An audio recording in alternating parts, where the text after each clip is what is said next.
Bonjour à tous, merci Sandrine pour cette magnifique introduction. Donc le sujet est planté, vous devez tous avoir déjà entendu parler de domotique, puisque c'est un terme qui a plus de 35 ans. Donc vous devez aussi vous demander pourquoi on en parle aujourd'hui. Voilà le thème de la conférence, c'est de vous expliquer où on en est et où le marché est en train de se diriger.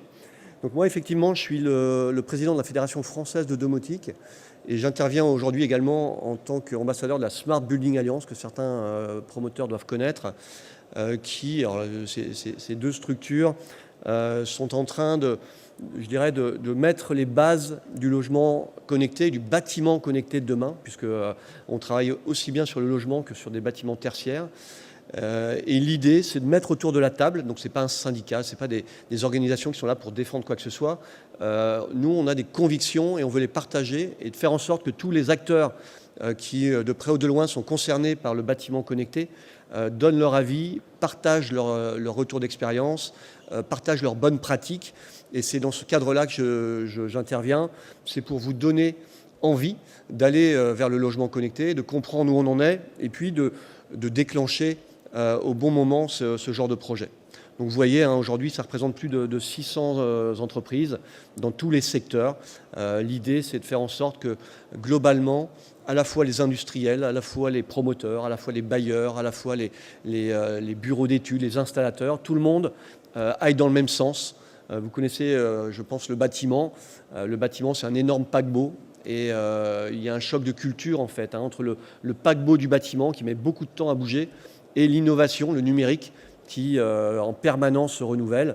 Donc voilà le thème de ce débat, en fait, c'est de comprendre comment on peut intégrer ces innovations qui bougent très très rapidement dans un bâtiment qui ne bouge pas très vite.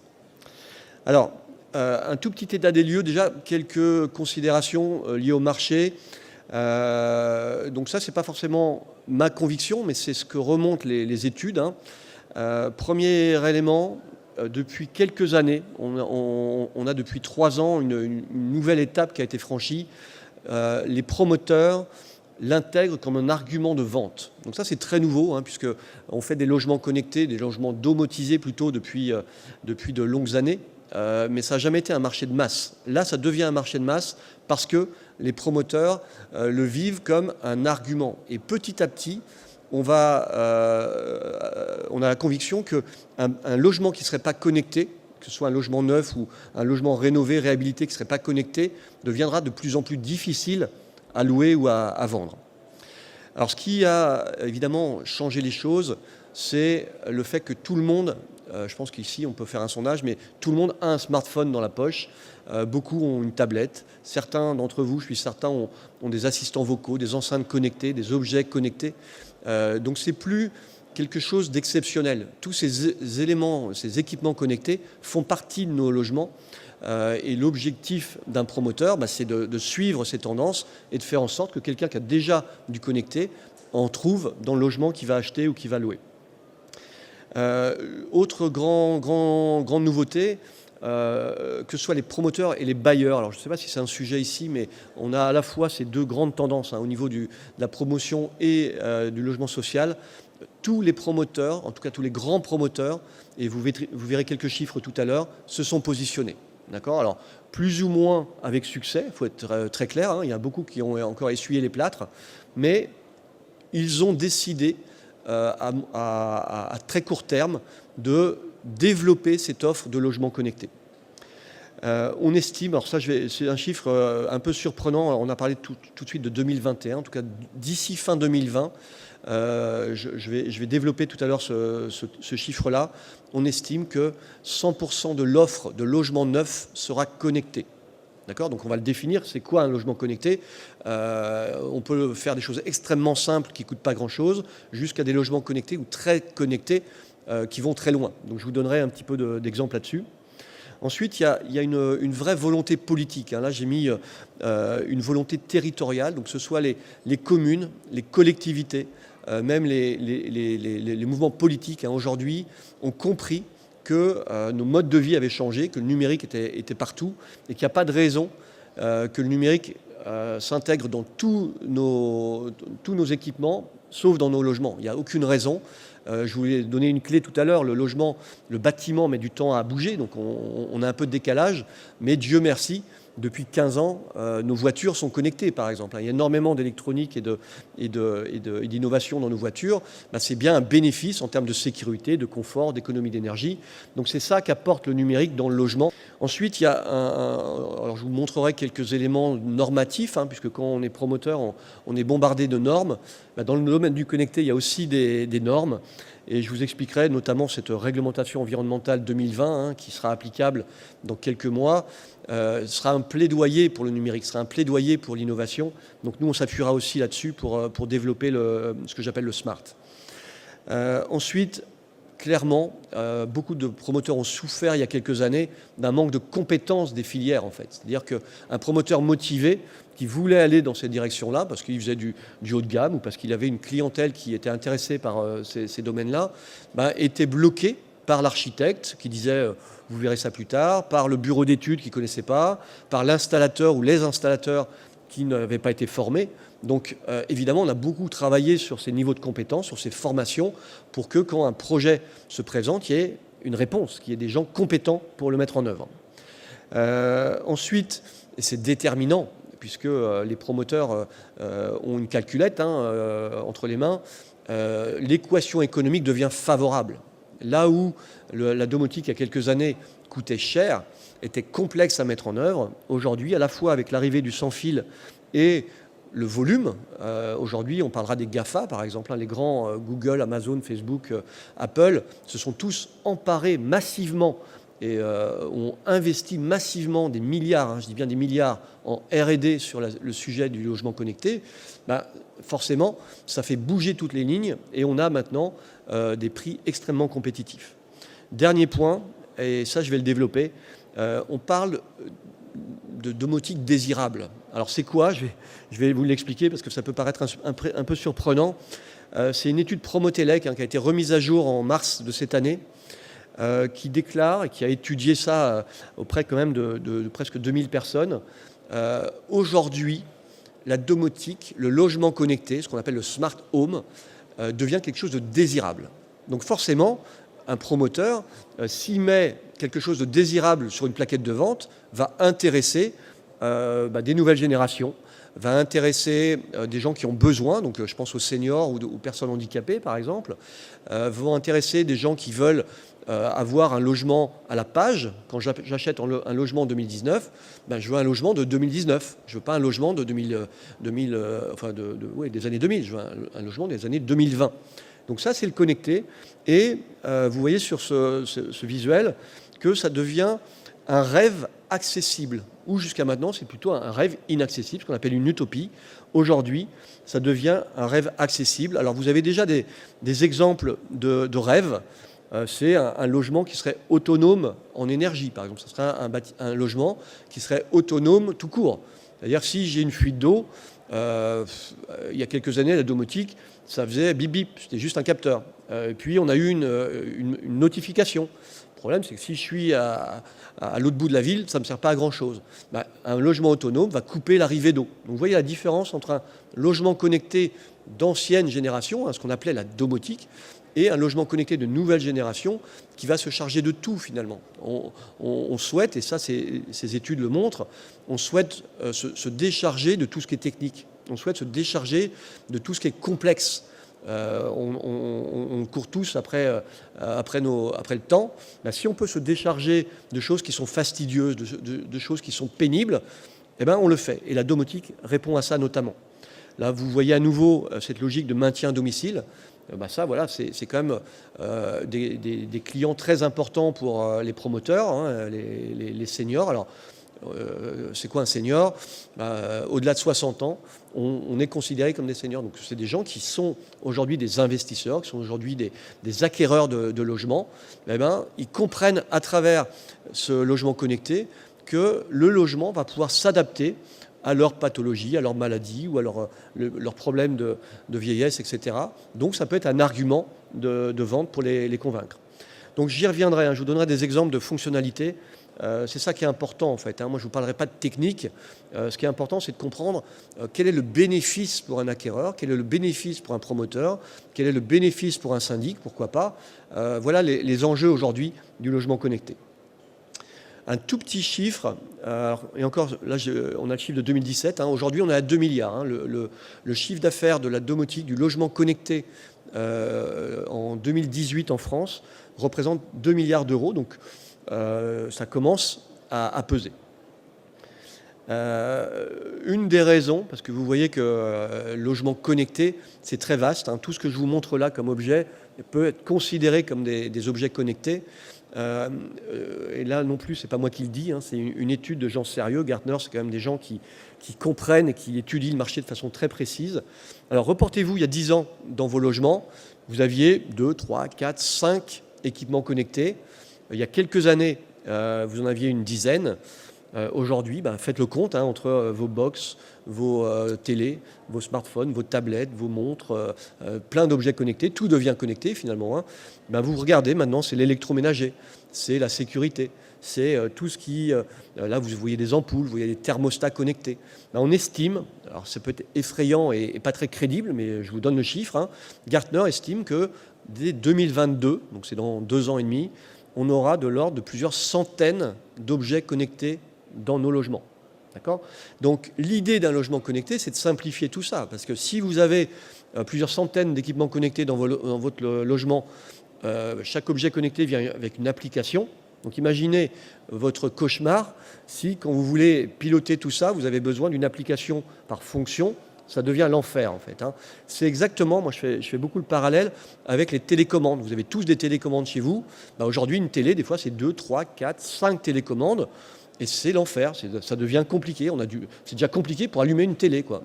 Aujourd'hui, le risque du logement connecté, c'est un peu ça. C'est qu'on va accumuler énormément d'équipements connectés dans un logement, mais on n'aura pas la promesse de la simplicité, du confort, de l'économie d'énergie, etc. Donc l'intérêt du logement connecté, c'est de garantir la fiabilité et la convergence de tous ces équipements.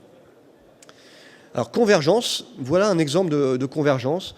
On a identifié une douzaine de filières qui sont en train de converger vers le logement connecté. Alors, un tout petit peu d'histoire, parce que c'est pour comprendre le futur, il faut aussi comprendre d'où on vient. Hein. Historiquement, ce qu'on appelle le smart home, hein, encore une fois, je reprends le mot domotique exprès, hein, c'est un mot dépassé, le mot domotique, mais dans la tête des gens, le mot domotique, c'est je gère ma chaudière à distance, ou je descends mes volets roulants, etc. C'est plus du tout ça en fait. Un logement connecté, voilà des exemples. C'est évidemment le lot électricité, ce qu'on appelle courant fort, courant faible, mais c'est aussi le lot plomberie, le lot chauffage, le lot menuiserie, tout ce qui va être ouvrant, motorisation. Et puis je vous ai mis des exemples, à nouveau, hein, je vais parler tout à l'heure d'audiovisuel, on parlait d'électroménager, tout ce qui va être lié au maintien à domicile, tout ce qui va être lié à l'informatique. Tout ça, ça représente tous les équipements d'un bâtiment qui doivent converger pour simplifier la vie des gens. D'accord ? Donc voilà la promesse de la domotique, c'est de réunir tout ça. Et si je vous reprends l'exemple du logement connecté tout à l'heure, où j'avais, je ne sais pas, 100 objets connectés, donc 100 applications, là, avec cette notion de convergence, je vais peut-être avoir 100 objets connectés dans un logement, mais une seule application. D'accord ? Si j'ai un assistant vocal, alors peut-être un petit sondage, combien de personnes ont un smartphone ici ? On doit être pas loin des 100%. Qui a une box Internet chez lui ? On doit être encore pas loin des 95%. Qui a un assistant vocal ? Donc là, ça baisse, mais on est peut-être à 25%. 25%, alors peut-être qu'on est sur des gens déjà avancés dans le monde du bâtiment, mais ça devient quelque chose de massif. Les enceintes connectées, les assistants vocaux deviennent quelque chose de massif. C'est-à-dire que ça se vend par wagon. À Noël, là, il va y avoir des wagons de Google Home, de Amazon Alexa qui vont se vendre. Donc, un promoteur qui vend un logement connecté aujourd'hui, alors déjà, je vois beaucoup de promoteurs qui offrent une enceinte connectée ou un assistant vocal. Donc voilà, ça c'est un argument de vente. Hein. Je suis moderne, je suis à la page. Et évidemment que cet assistant vocal, il va piloter le logement. D'accord ? C'est-à-dire que là, je vous parle d'une application. Le smartphone, ce n'est pas l'idéal pour piloter un logement. En fait, la voix est beaucoup plus intéressante, beaucoup plus précise, beaucoup plus agréable pour piloter un logement. Donc, quand vous allez vendre un logement en 2020, les gens qui vont y habiter s'attendent à ce que l'assistant vocal qu'ils vont mettre dans le salon gère l'éclairage, gère les volets, gère le chauffage. Si ce n'est pas le cas, ça sera déceptif. Je ne pense pas que vous ayez envie de décevoir vos clients et ça devient un argument parce que soit vous passez pour un promoteur qui est moderne et à la page, soit vous allez passer pour un promoteur qui n'écoute pas le marché en fait. C'est ça que ça veut dire. Hein. Le marché, il va vers le connecté, donc vous devez également aller vers le connecté. Et on verra qu'il y a plein de façons d'y aller. Ce n'est pas forcément massif, vous à votre niveau, d'investir des milliers d'euros par logement dans la domotique. Ce n'est pas ça que je veux dire. Hein. Mais c'est de trouver des moyens pour avoir une compatibilité entre les objets connectés de vos clients et de vos prospects et les équipements que vous déployez dans un logement. Alors ça, c'est le chiffre de tout à l'heure. Donc là, vous voyez, hein, à partir de 2021, donc déjà, c'est déjà fin 2020, on va dire. C'est l'Observatoire de Construction Tech, hein, donc ça a été annoncé il y a quelques mois. Et c'est assez intéressant, en fait. C'est que si je me reporte, moi, ça fait 15 ans que je travaille sur le logement connecté. Il y a 15 ans, on faisait que le très, très haut de gamme et les derniers étages, ou le duplex, ou le logement du patron, du promoteur, etc. C'était exceptionnel.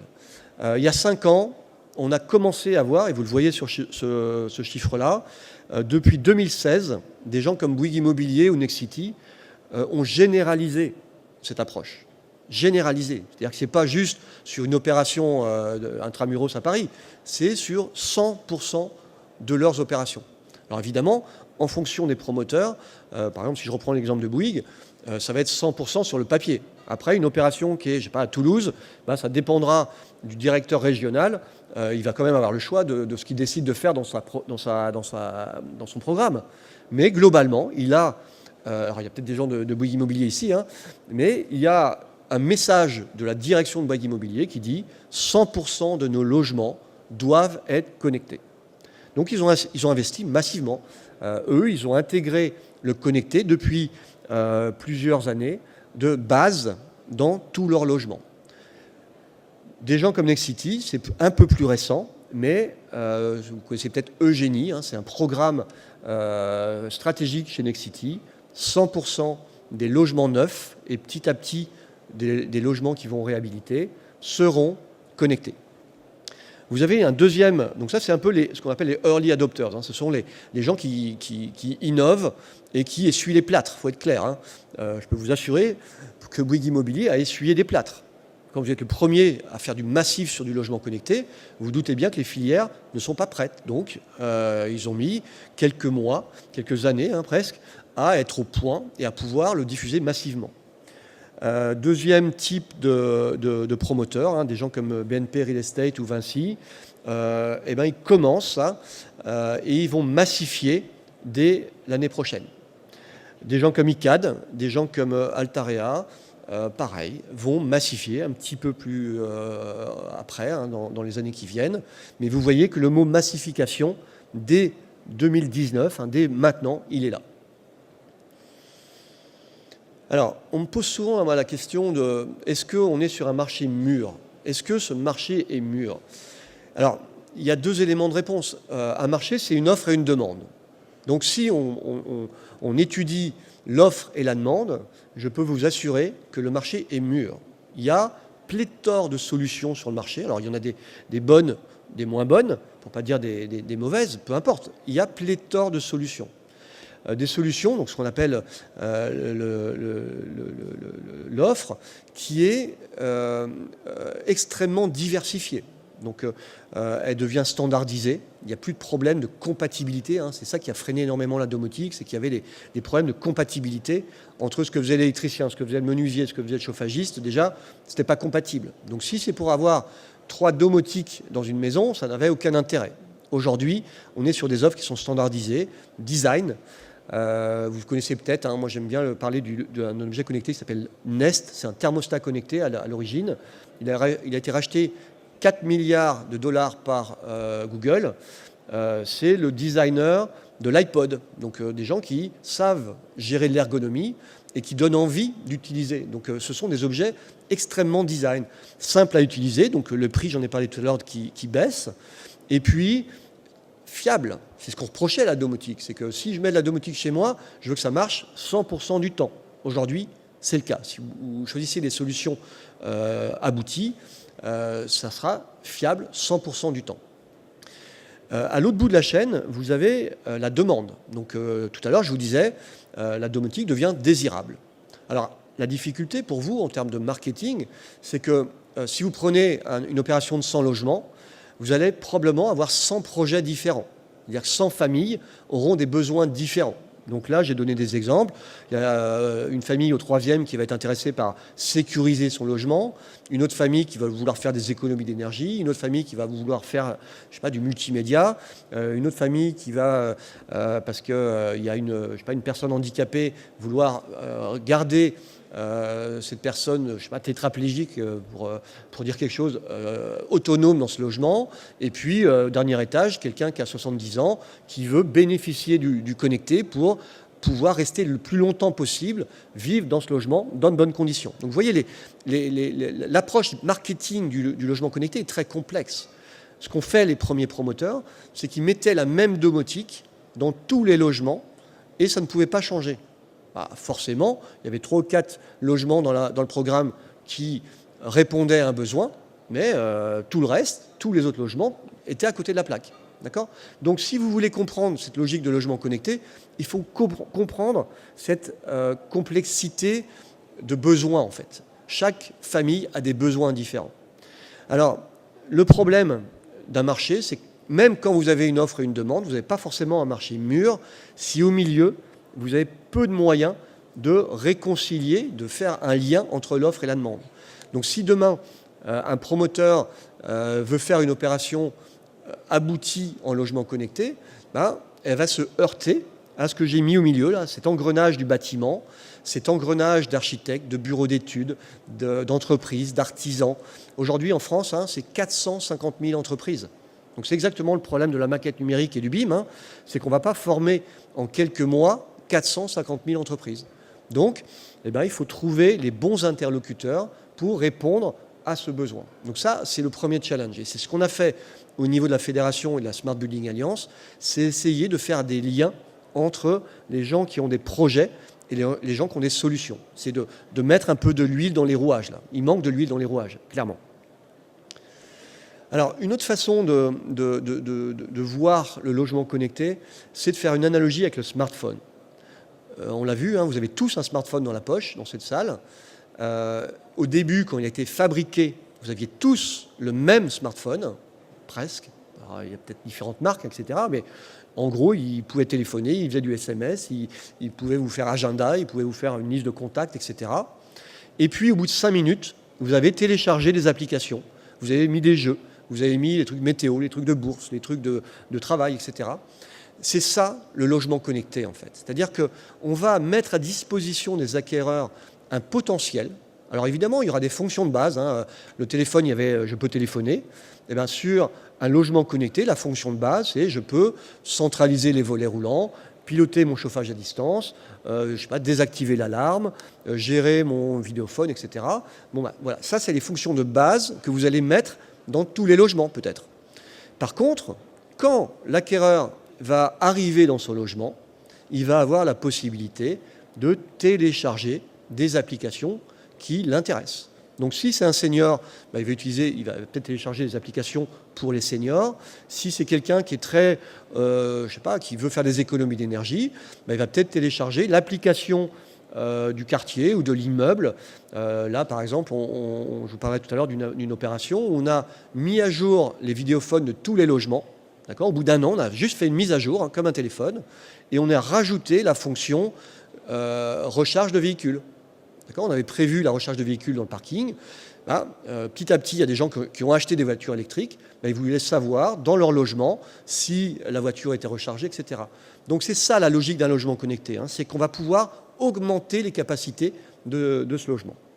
Donc, on va passer, parce que dans l'immobilier, vous connaissez tous, je pense, la règle des 3 L, localisation, localisation, localisation. C'est ça qui donnait la valeur d'un logement, c'est ça qui donnait le prix au mètre carré d'une opération.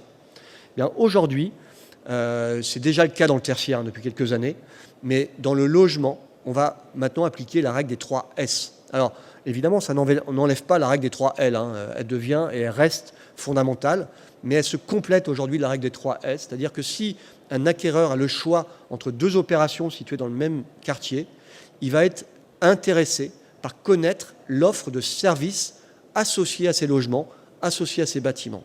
D'accord ? Donc c'est là-dessus, s'il n'y a qu'une chose à retenir, si vous devez retenir qu'une chose cet après-midi, c'est ça en fait. C'est-à-dire qu'on passe ce qu'on appelle, nous, de l'économie de la possession, j'achète quelque chose, à l'économie de l'usage. C'est, j'ai une fonctionnalité dans mon logement, je ne l'achète pas, elle est dans mon logement, je peux peut-être m'abonner à des services, mais ce n'est pas quelque chose que je vais acheter. C'était un des freins de la domotique. Si pour équiper ma maison, il faut que je fasse un chèque de 10 000 €, je ne le fais pas. Voilà, ça coûte trop cher, ça coûtait trop cher. Si par contre, j'ai des offres de domotique à 10 €, 15 € par mois, si ça répond à ma préoccupation, là j'y vais. D'accord ? Donc c'est ça, la règle des 3 S, c'est qu'on va aller vers des choses qui sont beaucoup plus faciles à acheter, à louer éventuellement, et surtout à faire évoluer. On estime que les services qui seront dans nos logements dans 5 ans, pour moitié, on ne les connaît pas. Donc ça ne sert à rien, vous, promoteurs, d'imaginer les services qu'on aura dans 5 ans, on ne les connaît pas. Même moi qui suis dans la partie depuis 15 ans, je suis incapable de vous dire ce qu'il y aura dans 5 ans. Il y a 5 ans, j'aurais dit probablement, j'y crois pas aux enceintes connectées. Ça ne marchait pas. Il y a 5 ans, nous, pour une personne handicapée, on essayait de gérer le pilotage à la voix d'un logement. S'il était enroué, ça ne marchait plus. S'il était trop loin du micro, ça ne marchait plus, etc.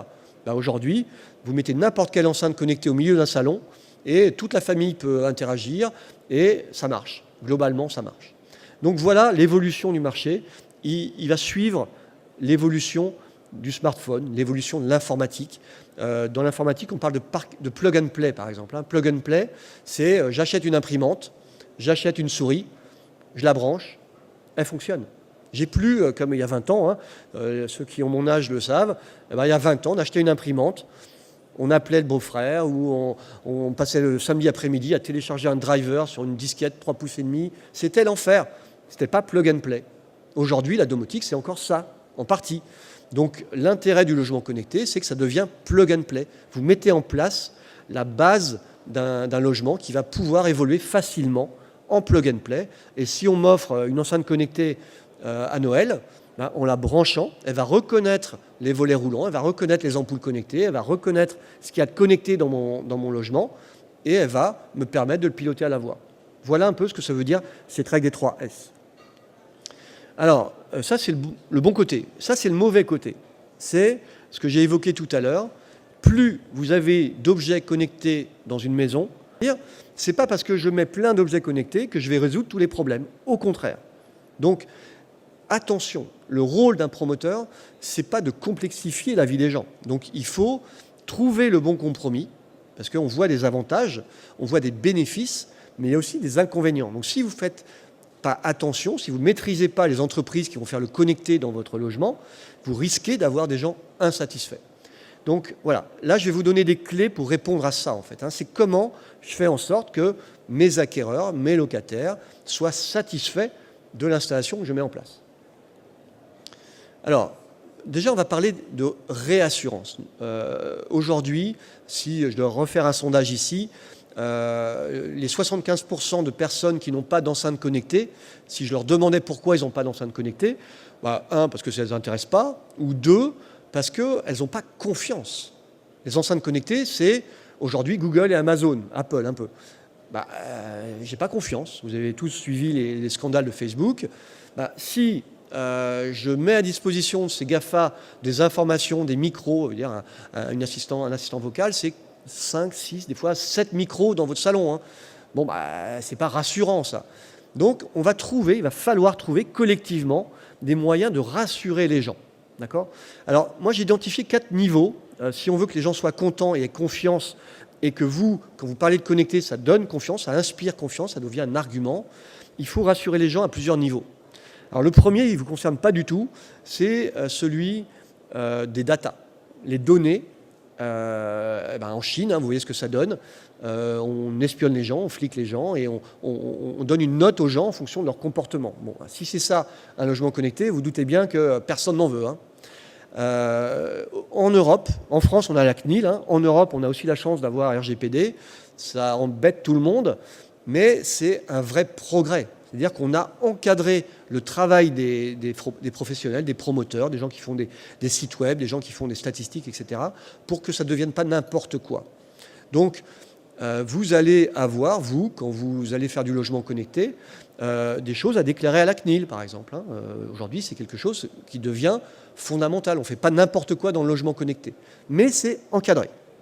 Deuxième niveau, c'est les solutions, les objets. C'est-à-dire qu'on a eu une étude récente, sur 12 serrures connectées, 9 étaient en Bluetooth, code 1, 2, 3, 4, et je ne pouvais pas le changer. Donc, le niveau 0, la sécurité. D'accord ? Bon, si c'est ça un objet connecté, personne n'en veut chez lui. Surtout sur une serrure, ça devient un peu flippant. Donc, votre responsabilité, donc là, ça commence à vous concerner, c'est de choisir. Alors, ce n'est pas vous qui allez choisir, mais vous allez avoir des bureaux d'études, des entreprises. Et bien, vous allez faire un cahier des charges qui va vers des produits de qualité, vers des produits qui sont NF, vers des produits qui sont certifiés, ce qu'on appelle Privacy by Design, RGPD. Dès la conception des produits, on a imaginé la sécurité de ces objets. Troisième niveau, et là on est en plein dans votre métier, c'est ce qu'on appelle la confiance au niveau bâtiment. D'accord ? Donc vous entendrez parler, je vais le développer juste après, un label ou un cadre de référence plus exactement, qui s'appelle R2S, vous voyez peut-être sur le slide. R2S, ça veut dire Ready to Service, prêt pour les services. Donc ça a été 3 ans de travail au niveau de la SBA et de la fédération pour arriver, alors on l'a fait d'abord dans le tertiaire, aujourd'hui vous avez, alors je ne sais pas si on peut parler de 30% ou près de 50% des bâtiments tertiaires neufs qui sont conçus via R2S. D'accord ? Donc ça devient un cadre de référence que les gens utilisent pour certifier que le bâtiment tertiaire qu'ils sont en train de construire sera prêt pour les services de demain. D'accord ? Et on l'a sorti en début d'année, le R2S pour le résidentiel. On a décliné le R2S tertiaire pour le monde des logements. Et ça, c'est à votre disposition. C'est gratuit. D'accord ? Donc si vous voulez faire avancer les choses, dites à votre bureau d'études préféré ou dites à vos architectes, dites à vos partenaires, va sur le site de la Smart Building Alliance, télécharge le cadre de référence R2S et tu auras le mode d'emploi, le kit de survie, si on veut, pour concevoir un bâtiment connecté, pour concevoir des logements connectés. D'accord ? Donc ça, c'est fondamental. Et on a déjà des promoteurs qui mettent le logo Ready to Service sur leur plaquette de vente. Alors aujourd'hui, clairement, ça ne veut pas dire grand-chose, parce que, évidemment, les particuliers ne le connaissent pas. Mais on associe R2S à une campagne de com, à des choses qui vont, sur le papier, rassurer vos prospects. Le dernier niveau, il vous concerne également, ça va être les prestataires dont je parlais tout à l'heure. C'est-à-dire, si vous faites des bâtiments connectés, il faut faire appel à des entreprises qui sont compétentes, tout simplement. Je ne devrais pas avoir à le dire, mais je préfère le dire, parce que comme ça devient la mode, tous les électriciens, tous les bureaux d'études, tous les menuisiers, tous les chauffagistes commencent à dire « je connais ». C'est un peu comme les panneaux photovoltaïques il y a 10 ans. Tout le monde faisait du panneau photovoltaïque. 2 ans après, le marché s'écroulait parce que les gens ont perdu confiance. Il y a eu tellement de mauvais produits, de mauvaises installations que le marché il commence à remonter, mais il a pris 10 ans de retard. Le risque du logement connecté, il est là. Donc, faites appel. Nous, on a fait un label avec AFNOR qui s'appelle Prestataire Smart Home de confiance, qui répond à ça, en fait. C'est des entreprises qui sont certifiées, qui sont formées au logement connecté. Donc, je ne vais pas les détailler, mais vous avez, par exemple, si vous faites du NF Habitat, dans NF Habitat, vous avez une rubrique bâtiment connecté qui peut vous aider. Voilà les éléments de R2S. Donc, vous voyez, hein, on a raisonné en technologie, mais beaucoup en services. Donc, vous avez des familles de services et vous choisissez les familles de services qui vous parlent, qui vous concernent au niveau de votre opération. Et grâce à ce référentiel, vous pouvez préparer le logement connecté de demain, en fait. Nous, on ne vous demande pas de surinvestir ou de suréquiper des logements, puisqu'on a dit, de toute façon, personne n'a le même besoin. Donc, ça ne sert à rien d'en mettre trop. Mais trouvez le bon compromis, et le fait de faire R2S vous permet déjà d'avoir une bonne base. Voilà à quoi ça ressemble, hein. Donc, la seule différence avec ce que vous faites aujourd'hui, c'est que plutôt que d'avoir X colonnes, parce que le gars du contrôle d'accès, le gars du vidéophone, le gars du désenfumage, le gars de l'ascenseur, tout le monde fait son infrastructure dans un bâtiment, hein.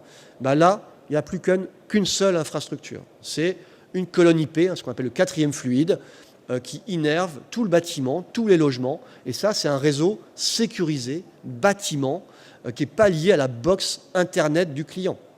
20% des gens n'ont pas de box Internet.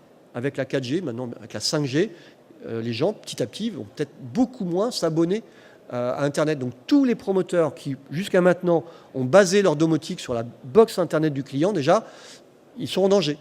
Leur domotique ne va plus marcher si le client n'a pas Internet. C'est gênant. La domotique ne marche pas dans certaines opérations tant que le client n'a pas pris son abonnement. Donc à la livraison, je ne peux même pas montrer la domotique. Donc non, nous on a dit, il y a un réseau IP, il est connecté à Internet, la copropriété paye un abonnement Internet, c'est ça que ça veut dire, hein. Bon, c'est pas très cher, mais il est dans l'acte de vente, il est immobilier par destination. Quelqu'un qui déménage, il ne part pas avec son logement connecté. C'est des éléments liés au bâtiment. Donc j'y reviens pas, hein. Je vous ai parlé tout à l'heure de la certification, mais regardez ça, c'est quelque chose qui peut vous rassurer. Vous pouvez mettre ça dans vos cahiers des charges. C'est l'entreprise qui va réaliser le logement connecté doit être formée, certifiée éventuellement par l'AFNOR. D'autres éléments de cahier des charges, je ne vais pas les détailler, je n'ai pas le temps, mais venez me voir si vous voulez après la conférence et je vous donnerai des éléments là-dessus.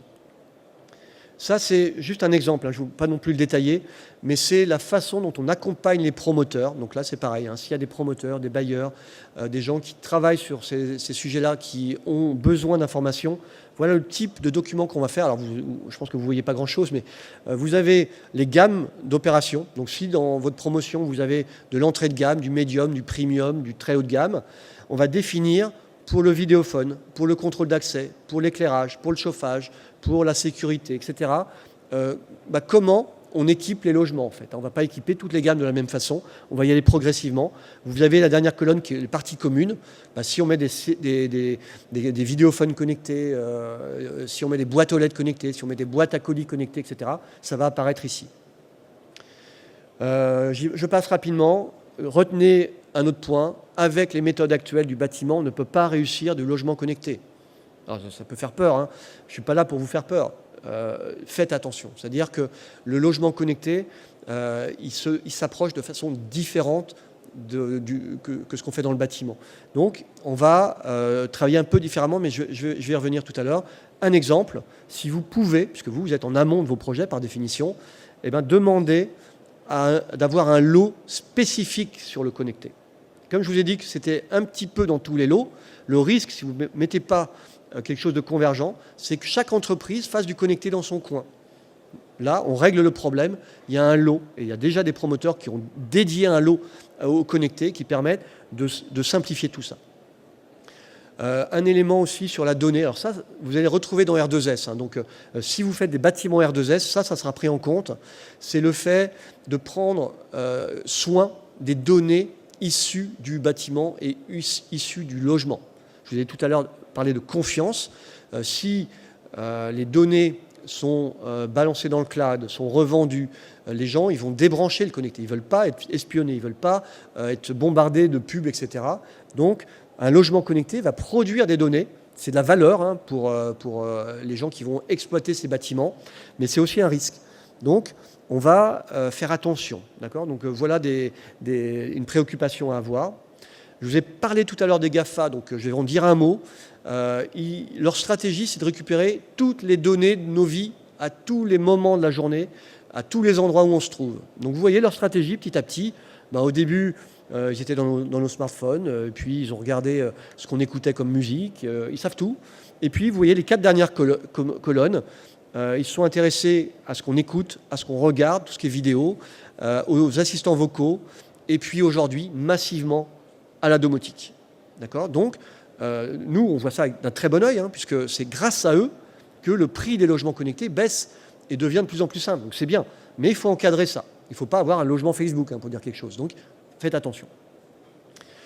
Des éléments prospectifs, donc je vais vous donner plutôt des exemples. Hein. Vous voyez, on parle de blockchain, donc ça c'est des choses qui vont concerner tout ce qui est énergie dans un logement par exemple. Hein. On va pouvoir, dans un bâtiment qui produit l'énergie, récupérer l'énergie qui est peut-être produite par un bâtiment de bureau à côté, et le week-end, toute cette énergie consommée va peut-être être rebasculée dans, je sais pas moi, la salle de sport qui est à côté. Donc ça, c'est ces innovations de rupture qui vont permettre de faire ça. Donc l'exemple que je voulais vous donner, je vais peut-être pas aller plus loin, c'est une opération qu'on a livrée récemment, c'est moins d'1 an, qui était déjà équipée en domotique, donc ça je ne vais pas y revenir. Aujourd'hui, tous les grands groupes, alors je vais les citer entre autres, j'en oubliais, mais des Legrand, des Schneider, des Hager, des Deltador, des Somfy, tous ont des offres de logements connectés qui tiennent la route. Donc là, c'est un de ceux-là qui a équipé les logements. Et ce qui est intéressant, c'est déjà qu'on a fait tout converger vers le vidéophone. D'accord ? Nous, on considère qu'un logement doit avoir un tableau de bord. Comme on met souvent un écran pour le vidéophone dans un logement, eh ben, on ne va pas prendre un vidéophone normal, parce qu'il est analogique, hein, on ne fait rien avec un vidéophone classique. On va juste mettre dans le cahier des charges vidéophone numérique. C'est une tablette, en fait. Il n'y a rien d'autre qu'une tablette qui est dans le logement et qui permet, je vous ai mis des exemples, hein, de piloter la domotique, d'avoir le DOE, d'avoir des petites vidéos d'explication, comment fonctionne le thermostat, etc., d'avoir potentiellement le carnet numérique du logement. Hein, vous avez tous entendu parler du carnet numérique. Dès l'année prochaine, vous allez devoir livrer vos logements avec des carnets numériques. Donc plutôt que de donner un mot de passe sur Internet, on va mettre sur cet écran-là directement tous les éléments du carnet numérique du logement. Ça peut être tout ce qui est consommation. RT 2012 et RE 2020 sera encore beaucoup plus précis là-dessus. Vous devez afficher les consommations par poste. Voilà un écran qui est idéal. C'est comme dans votre voiture. Hein. Vous savez combien vous consommez. C'est sur cet écran-là qu'on l'a mis. Et c'est sur cet écran-là qu'on a, en faisant juste une mise à jour, on n'est pas rentré dans les logements, on n'a pas pris rendez-vous avec les locataires, on n'a pas fait de travaux supplémentaires, on n'a pas recablé, on a juste mis à jour et rajouté une application de quartier, une application Vélib, une application d'autopartage, une application d'échange de services, de babysitter, d'échange de matériel, etc. au niveau d'une résidence. Ça, c'est une mise à jour. Et puis, c'était dans cet exemple-là, toutes les places de parking étaient avec recharge de véhicules électriques. On a mis à jour, on a rajouté l'application Park and Plug et directement, je suis averti que ma voiture est rechargée. Je peux choisir, parce que plutôt que demain matin, moi j'ai besoin de ma voiture ce soir, donc vous allez faire une dérogation, vous allez dire j'ai besoin qu'elle soit rechargée pour ce soir. Ça se fait sur votre écran connecté. Donc voilà, moi ce que j'appelle le logement augmenté. Grâce au service, en 2019, il a récupéré 3 services de plus. En 2020, il va en récupérer 5 de plus. Et au fil du temps, on va rajouter des fonctionnalités à cette opération. Dernier point, c'est un autre exemple sur, alors c'est pas tout près, hein, mais je pourrais vous trouver des exemples beaucoup plus proches. Il y en a très peu en France, il y en a 1 ou 2, mais en Angleterre, en Scandinavie, aux Pays-Bas. Là, je vous ai donné un exemple à l'autre bout du monde, c'est pas très intelligent, mais c'est le plus bel exemple qu'on ait, hein, sur l'Australie. 9 étages posés en 5 jours. Voilà, ça n'a rien à voir avec le logement connecté, hein, c'est l'industrialisation du bâtiment qui va aussi avec le connecté, puisque tout ça c'est fait en maquette numérique, il y a énormément d'ingénierie, on met le connecté de base en usine dans tous ces modules et on raccorde tout ça. D'accord ? Donc là où nous on souffre, je vous ai dit tout à l'heure, de manque de fiabilité, à partir du moment où c'est industrialisé, on aura des logements connectés ou des chambres d'hôtel connectées. Là, on a un prestataire qui fait des chambres d'hôpital connectées, etc. Et bien, on va avoir des choses extrêmement qualitatives, moins chères. Hein. Vous regarderez la filiale d'IKEA qui fait des maisons, elle est moins chère que ce qu'on fait aujourd'hui avec de la construction traditionnelle. D'accord ? Donc je vous en parle, c'est un petit peu en marge du connecté, mais c'est pour moi ce qui manque aujourd'hui, c'est cette rigueur, cette industrialisation. Un chiffre, aujourd'hui, le bâtiment, c'est 30% de malfaçon. de défauts, de non-qualité. L'automobile, c'est 1%. On n'aura jamais 1% dans le bâtiment. Hein. Un bâtiment, c'est complexe. Mais entre 30 et 1, je pense qu'on peut faire des progrès. Voilà un exemple de progrès. Donc, dernier slide, les défis que vous avez devant vous. C'est un défi technique, donc vous n'êtes pas des gens de la technologie. Hein, ça sera le défi de vos bureaux d'études. Hein. Ils doivent éviter de réinventer la roue. Ne demandez pas à vos bureaux d'études de réinventer le logement connecté. Dites-leur, télécharge le cadre de référence sur le site de la Smart Building Alliance. Il y a déjà tout le mode d'emploi, en fait. Si vous le souhaitez, vous pouvez labelliser vos opérations. Donc R2S, c'est un label qui va être porté à partir de janvier par le groupe Veritas. Donc vous allez pouvoir labelliser, dire c'est un bâtiment R2S, ce sont des logements R2S pour rassurer encore une fois vos clients. Deuxième défi, c'est le défi fonctionnel. C'est vous qui devez définir ce que vous mettez dans un logement connecté. Quelles sont les fonctions que vous voulez connecter. Donc ça peut être que les volets roulants, ça peut être que l'éclairage, ça peut être que le chauffage. Mais petit à petit, je vous l'ai dit tout à l'heure, hein, le logement connecté, c'est la convergence de tout ça. Troisième défi, et c'est probablement le plus important, c'est le défi organisationnel. C'est-à-dire, je vous ai dit, hein, on ne peut pas réussir avec les méthodes actuelles. Donc, créez un lot supplémentaire. N'hésitez pas, faites un lot connecté. Industrialisez, intégrez ça au BIM.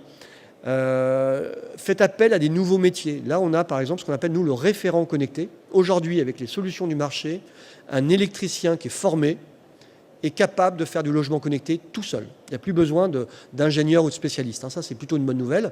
La mauvaise nouvelle, c'est que si vous livrez 100 logements, vous n'avez pas que des geeks. Donc, si vous n'accompagnez pas la prise en main, vous allez avoir énormément de déceptions. Donc, on associe un bâtiment, alors on le fait aussi au niveau d'îlots, on le fait même maintenant sur des communes. On a, par exemple, sur un Smart Éco-Quartier, on a une personne qui a été recrutée, qui est un référent connecté et qui est chargé d'accompagner la prise en main. Donc, par exemple, on a 1 heure à la livraison du logement pour peut-être télécharger une application, pour personnaliser un scénario, pour expliquer. Si quelqu'un se dit, moi je ne veux pas être fliqué, donc vous m'enlevez ça parce que je ne veux pas être chez Google, mais vous allez lui expliquer que ces données, elles restent dans le bâtiment, ou elles restent dans le logement, ou elles sont sécurisées. Si vous ne sécurisez pas, si vous ne rassurez pas les gens, ils vont avoir peur en fait. Hein. Donc ce référent connecté va rassurer tout le monde. Il y a un métier qui est l'AMO Smart aussi. L'AMO Smart, alors vous faites appel parfois à des AMO, hein, des AMO HQE ou des AMO je ne sais pas quoi. Aujourd'hui, il y a une nouvelle profession d'AMO Smart. Donc si vous vous posez des questions sur une opération ou sur une stratégie de déploiement du connecté dans votre entreprise, faites appel à ce genre de profil. Dernier défi, c'est un défi budgétaire. Je vous en ai parlé un peu tout à l'heure. Il faut trouver un moyen de financer ça. Je ne vais pas vous dire qu'un logement connecté coûte moins cher qu'un logement traditionnel. Non, ce n'est pas vrai. Ça coûte un peu plus cher, de moins en moins cher, mais ça coûte plus cher. Donc il faut le financer.